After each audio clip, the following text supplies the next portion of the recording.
Welcome to the Tank Perry Show. I'm your man, Tank. Together we'll explore the landscape of the retail automotive industry. Brings up the next point. So I have um, two brackets that I pulled together for philosophy. So in the industry, we naturally are held to a different standard. But I always say, why not hold yourself to a different standard as well? Do you find that the same with you? Do you worry about their standard they're holding you to that is different sometimes? Or do you just hold yourself? I look at it this way. If someone's holding me to a higher standard, they're doing me a favor. If someone is expecting more out of me, even if it's for the wrong reasons, if someone's expecting more out of me, they're almost doing me a favor, whether they know it or not. But preemptively, I'm already expecting more out of myself. You know, it's always been instilled in me that my father was military and went on to work for Ford for 30 years. I think that's where a lot of my passion for Ford comes from. My mother's an educator, and she was one of the first African-American teachers for Broken Arrow Public Schools. And many other stories that I've come across throughout the course of my life were always about African-Americans who always had to do a little bit more to stand out. And so that's been instilled in me. I always felt I needed to do a little more to stand out. I needed to walk back into that store a second time and say, hey, I'm here about that parts job.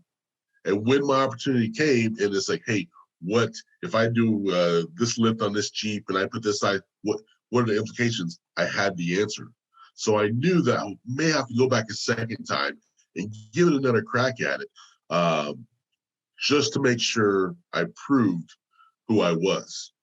And so, yes, I think there's a different, and many times there's a different expectation placed on us, but it shouldn't be an expectation that we don't already have for ourselves.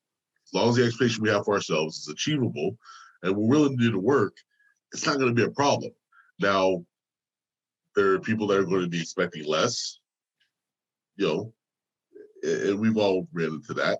Sure. They're going to make assumptions. You've got to push those to the side. You can't let those hinder who you were meant to be, if that makes sense. No, it makes great sense. And I think that's inspirational where people hearing the sound of your voice and watching this for years to come really can see the passion that you have and the dedication. But what sticks out most with you is the value that you see in yourself that allows you to put blinders on and to comfortably move forward, right? And so that is really what sticks out, which you're built different, right? In that way. But it's important for others to understand what you're saying, that having that level of confidence in yourself and knowing that you may have to knock on the door once or twice or three times, but having a solution is essential and significant in being able to go forward. Right. I think a lot of times you have to realize that there are people that are they're so far behind in their thinking that they think they're winning. And I think that a lot of times will give you an advantage because you're running your race. You're not worried about anybody else's. And so, again, start with the end in mind and just know that that's your goal and everything else is just part of the journey. You're moving towards what you're meant to be. Good. So what's next? What's next for Corey Marshall? Well, this marketing, the marketing role has really lit a fire under me, and I definitely think it's something I'm passionate about, and that's the direction that I ultimately want to go. So we've done a pretty good job, and there's still some hurdles and some tasks to be achieved with the agency here at the dealership.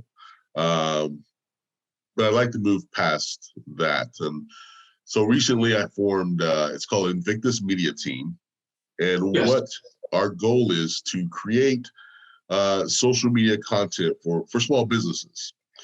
Not every business can afford $8, $10, $15, $20,000 a month on an agency, but almost every business in this day and age needs it. I mean, the philosophy for the customer is, from brick and mortar to click and order.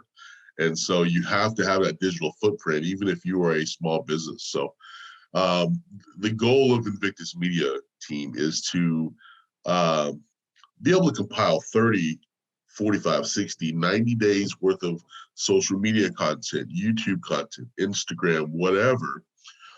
Tell the story of that company, of that business owner, of those employees, what they're trying to achieve.